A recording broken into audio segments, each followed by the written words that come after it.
রাজনীতি কত নোংরা নিকৃষ্ট, এটা বাংলাদেশে নাগরিক না হলে বা বাংলাদেশে রাজনীতি না করলে বা বাংলাদেশের এই রাজনীতির স্লোগান না শুনলে এটা আন্দাজ করা কঠিন।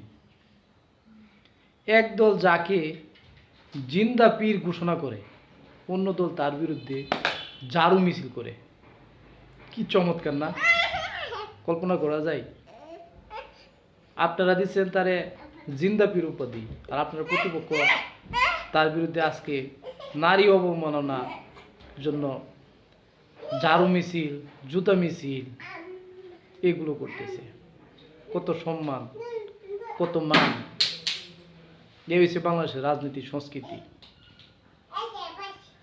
তবে এদেশের সবচেয়ে নিরাপদ নাগরিক হলো সরকারি চাকরিজীবী, কারণ তারা রাজনীতি নিয়ে কোনো প্রশ্ন করতে পারবে না, কোনো কথাও বলতে পারবে না। আমি মনে করি যদিও তারা কথা না বলারতে কিছু কিছু মানুষের অন্তঃচাপা আছে, তারপরও এটাই শ্রেয়, এটাই এদেশের সৌন্দর্য।